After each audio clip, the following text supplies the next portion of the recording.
Muito boa tarde a todas e a todos que nos ouvem, que nos veem. Mais esse programa FIS Talks, nossa iniciativa Fórum Inovação Saúde, sempre trazendo personalidades do setor que contribuem ou tenham contribuído de forma decisiva, não somente para o enfrentamento dessa pandemia que estamos vivendo, mas também por um reolhar sobre o nosso setor, trazendo experiências de fora, contribuindo de uma maneira muito decisiva para que um setor tão pujante como o nosso possa estar permanentemente se renovando, se reencontrando, com um olhar crítico. E por isso eu tenho a honra, a satisfação e um grande prazer, de verdade, de encontrar com a Gilmara Espino. Gilmara Espino é uma paulistana que sempre morou em São Paulo, que começou a trabalhar jovem, que tinha sonhos pessoais, que depois se enveredou no empreendedorismo muito forte, fazendo um trabalho muito bacana. Vocês vão conhecer e vão gostar muito do trabalho espetacular que a Gilmara faz na área de comunicação e muito focada na área da saúde. Muito boa tarde, Gilmara Espino. É um prazer estar com você. O prazer é meu, completamente meu, estar aqui junto com o pessoal que segue, que acompanha o FIS. Obrigada a todos. É um prazer especial estar com você, José, depois de tanto tempo sem se ver. Aliás, conversávamos há pouco, a GPS começou o primeiro evento com você em 2009, então a gente tem muita história para contar. Espero que a gente tenha a chance de conversar aqui durante Vamos ter. Eu me lembro desse primeiro próximos minutos. Eu me lembro muito bem desse nosso primeiro encontro assim, profissional, né, da GPS, que é a empresa que ela preside, e que foi um encontro no Rio de Janeiro, no restaurante Olympe do nosso grande chefe Claude Troagot, e era para se discutir sobre qualidade assistencial dentro do restaurante do Claude Troagot. Foi uma experiência assim, única e uma iniciativa muito interessante, assim, muito criativa sua, sabe, Gilmar? Eu achei aquilo ali formidável. Você reunir pessoas que falam de qualidade na área da saúde para irem jantar no restaurante que era uma referência de qualidade, continua sendo, né? Não sei. Agora eu acho que fechou o restaurante Acho que fechou. do Lagoa.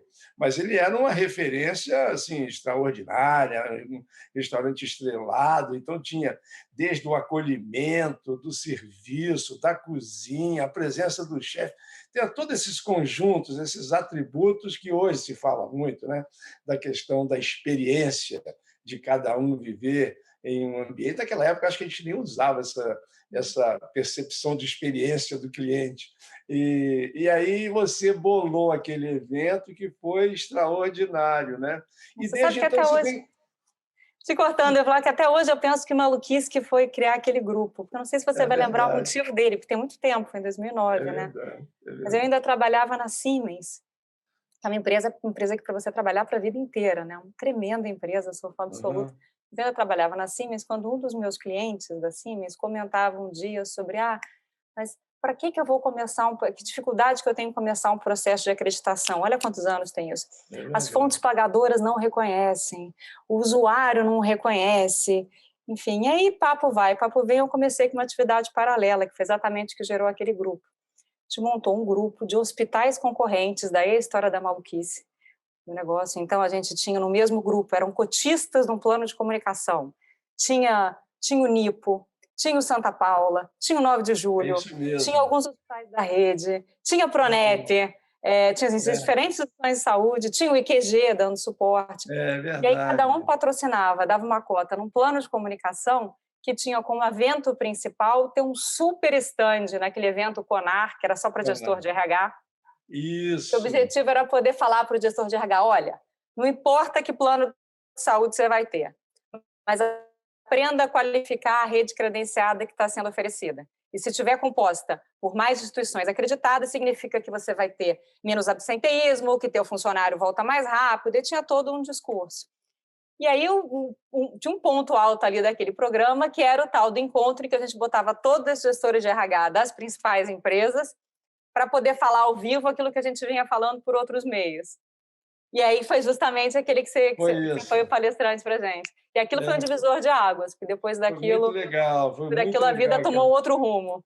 uma experiência espetacular. E realmente foi um momento assim, não é, Gilmara? Que a comunicação da questão da qualidade no setor saúde ainda era muito assim primitiva e afim não havia uma coisa organizada, estruturada, né? De como é que você comunicava isso para as pessoas, como é que você podia fazer com que as pessoas olhassem as unidades assistenciais pelo um padrão de qualidade que elas ofereciam, como medir isso. Então, hoje o que parece mais simples, mas lá no início, lá atrás, ninguém tinha acreditação, eram poucas as organizações, a Pronep, a Reddor, enfim, poucos hospitais no Brasil, o Einstein, o Sírio, eram poucos que tinham essa questão de ter optado pela acreditação. E você foi uma aglutinadora disso. Me fala um pouquinho aí como é que você, uma jovem ainda, qual foi o seu.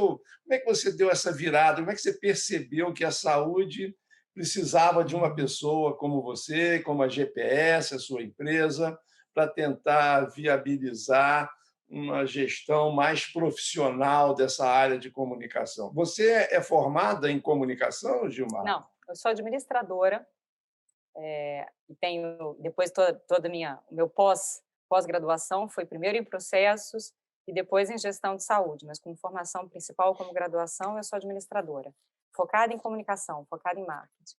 Você perguntou como é que eu vim parar aqui? Queria eu que tivesse sido planejado, mas não foi não, porque às vezes a vida atropela a gente, e aí quando você vê, você está num caminho diferente daquele que você tinha pensado lá atrás. Então, se eu tivesse lá atrás, meu plano era para fazer diplomacia, queria fazer Rio Branco.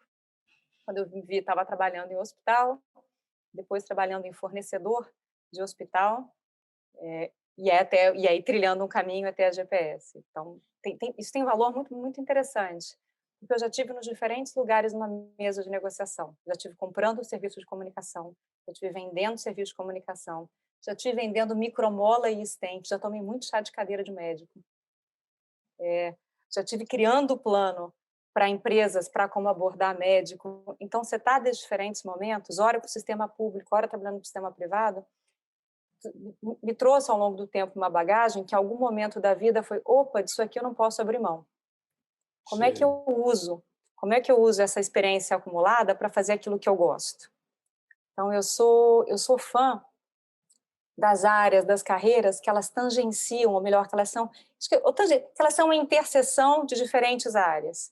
Então, eu gosto do lugar em que eu encontrei para ocupar, acho desafiador e acho recompensador essa interseção que vem do campo de saúde, porque foi o mercado em que eu tive a minha experiência, criei a minha experiência profissional, com aquilo que eu tinha de bagagem de comunicação e marketing. E esse, sem dúvida, como você falou, essa é uma área muito pouco explorada. Você tem pouquíssimos profissionais de comunicação na área de saúde.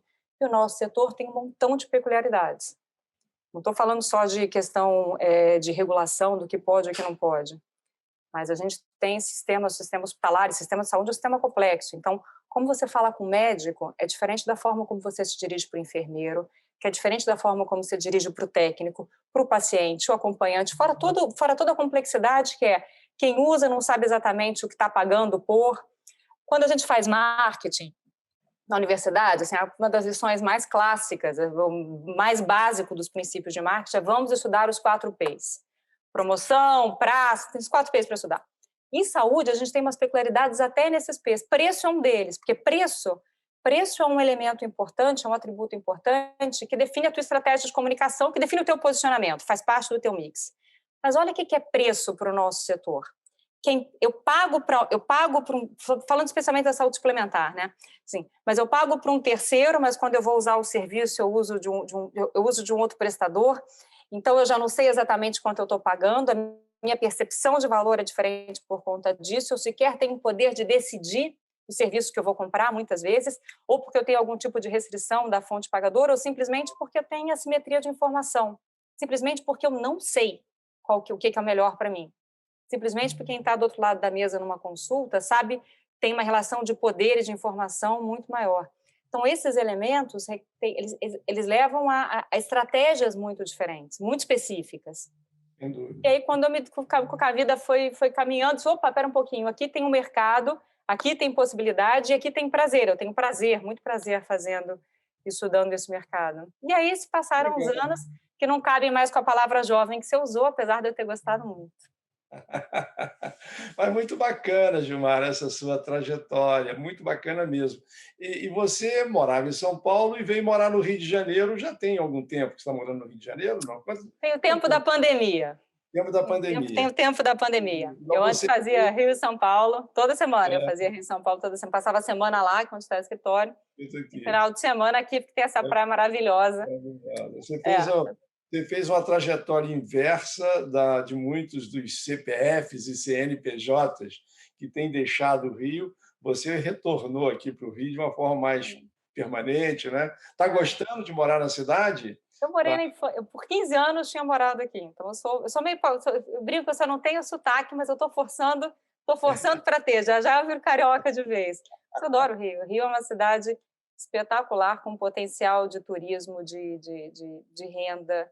Tem tanto a ser explorado, né? Tanto a ser explorado. É verdade. É um lugar muito bom para se viver, para trabalhar, para se empreender também e para se visitar. Eu acho que esses 4 pilares fazem a grande motor do Rio de Janeiro.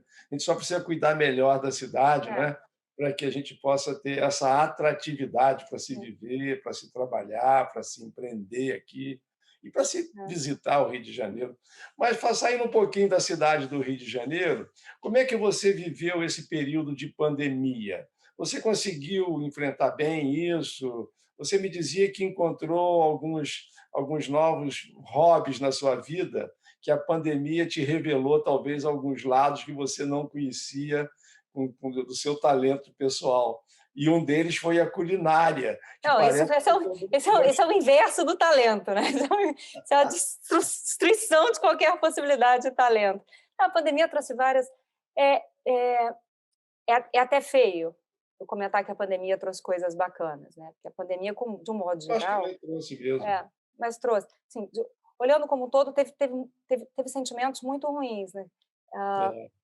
A questão de se sentir impotente, de ter um parente fora, num outro estado, e não saber o que vai acontecer, se uma mãe precisar do serviço hospitalar, um irmão, uma tia, eu não tenho parentes aqui, e não poder estar perto, e não saber se está botando máscara, se não está usando, ou de você ter amigo desesperado ligando, pedindo, sabe de uma vaga, sabe como é que eu faço, não ter nada para fazer, principalmente no começo, que a gente tinha muito desconhecimento.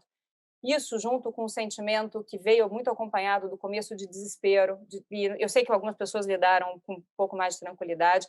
Eu até me considero razoavelmente tranquila, racional, mas eu lembro, e se você quiser, em algum momento a gente pode falar sobre fake news, sobre comunicação, essas coisas que eu adoro da nossa área, mas eu até vinha mantendo um certo nível de tranquilidade quando rolou um áudio desesperador, você vai saber exatamente qual é, que dizia, a partir de amanhã temos um pulo de não sei quantos, uma progressão X. Por todo conhecimento e sanidade que eu acredito ter, não tive dúvida. Passei a mão no telefone e disse, mamãe, ninguém está me escutando, mas corre no mercado, porque estão acabando está acabando o papel. Alguém está sabendo de alguma coisa que eu não sei. Vai e garante o seu. Pega também, que tiver de... remédio de hipertensão, mas compra já 4, 5 estoque, 4, 5 meses de estoque. Então, esse nível de... Você e toda a torcida do Flamengo fez isso, né? Essa coisa egoísta, essa percepção, nossa, como realmente a gente olha para o nosso pequeno umbigo. Aliás, aquele... É da natureza humana, né? Da natureza humana.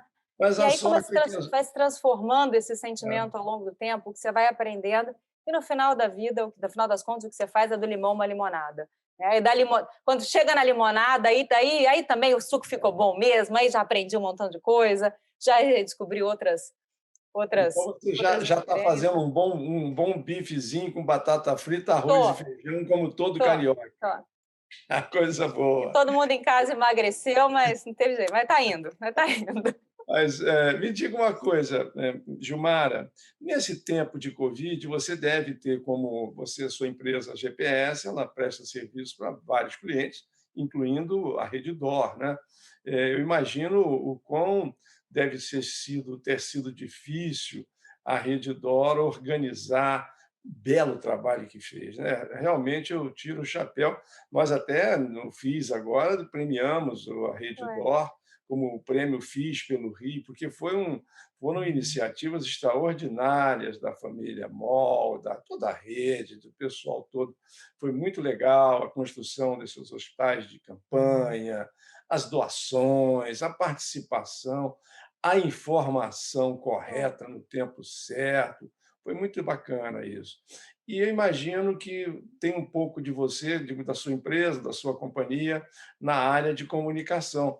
Foi fácil? Foi difícil? Como é que foi você organizar, ou pelo menos contribuir para a organização de um plano de comunicação correto diante de uma situação singular, que nós nunca tínhamos vivido anteriormente, nada parecido aqui no Brasil. Eu imagino que países europeus que já passaram por guerras, por conflitos, ou países de todo mundo que tenham vivido períodos de guerra, de racionamento, de informação contra informação, fake news por todo quanto é lado, bom, devem ter sabido, até mesmo países europeus que vivem invernos muito rigorosos, que as pessoas têm que ficar em casa obrigatoriamente.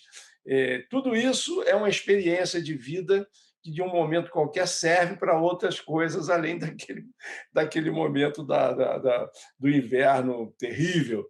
Mas aqui no Brasil nós nunca tivemos isso, então nós não sabíamos como ficar em casa, como é que era isso de ficar em casa. Você relatou aí uma experiência de vamos fazer estoque de papel higiênico, de remédio, disso, daquilo, porque ninguém tinha noção do que poderia vir pela frente.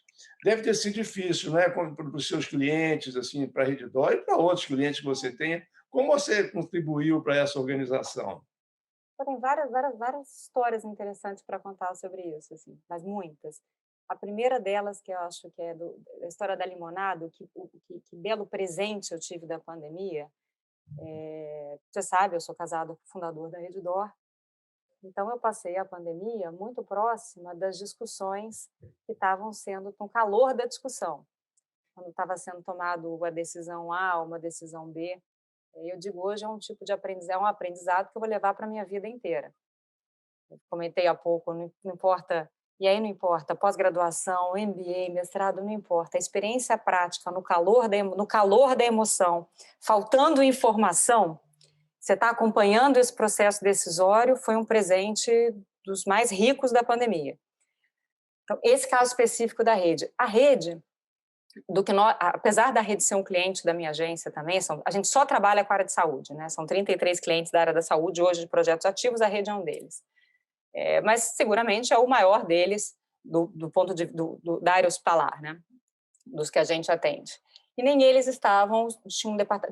tinha um departamento de comunicação totalmente envolvido dentro do que era o comitê de crise. Então, a GPS, teve uma atuação interessante na construção da comunicação da rede para o mercado, mas isso não acontece de forma estruturada desde o começo. O que a gente, assim, se fizer uma pesquisa, o que os países europeus recomendavam, ou quem já tinha passado por isso, especialmente quem tinha passado, organizações e países asiáticos, e principalmente os europeus, alguma coisa americana, mas principalmente os europeus, eles diziam, olha, diante de uma situação como está por vir, tem algumas medidas de comunicação que a gente recomenda. Então, eles tinham uma recomendação clara. Uma delas, por exemplo, envolva um profissional de comunicação dentro do teu... Uma era, envolva um profissional de comunicação no teu comitê de crise. Por quê? Porque provavelmente ele já tem mapeado quais são os canais que funcionam para cada público. Então, o que funciona para o funcionário do funcionário terceirizado, mas que está ali no hospital prestando serviço? O que está funcionando em termos de ponto de comunicação, de visibilidade para médico? Quais são para médico, para enfermeiro? Quais são os canais já estabelecidos? Enfim, tinha uma série de... Quais são as técnicas para falar com cada público? Que tipo de linguagem? Alguém técnico, operacional. Mas o que se recomendava de fora também era de outros pontos muito específicos. Por exemplo, independente do fluxo que você tenha de aprovação interna, nesse caso específico, por ocasião da pandemia, encurte o fluxo e faça um fluxo direto. responsabilizando uma pessoa de alta gestão, de alta patente, para ser aquele que vai dar a palavra final, porque não é situação para ter ruído. Então, é a situação que alguém tem que poder dizer não vai faltar EPI e não vai faltar EPI. Então, a quantidade de rádio peão ou rádio corredor, que nome se tem dependendo da região, é o tipo de problema que não precisava ter. Claro. Né? Fora isso, então, fora todo... Gilmara, fora isso, você vai falar muito mais. Tá vendo? Você não me dá para entender. Se deixar, eu vou. Da segunda parte do nosso encontro. Eu tenho muitas histórias que eu sei que você tem para contar e eu quero que as pessoas que estão nos acompanhando aqui no nosso Fish Talks, no nosso canal do YouTube, saibam que Gilmara Spino também tem, já está aí como coautora de um livro sobre essa experiência de comunicação e de tomada de decisão em ambiente de dificuldade, em parceria com o Rodrigo Gavina. E eu quero conhecer um pouquinho disso também. Bem, chegamos ao final da primeira parte do nosso encontro, mas fiquem conosco no nosso canal, porque em breve você terá a segunda parte dessa saborosa entrevista com a nossa Gilmara Spino. Até já e muito obrigado. Até já.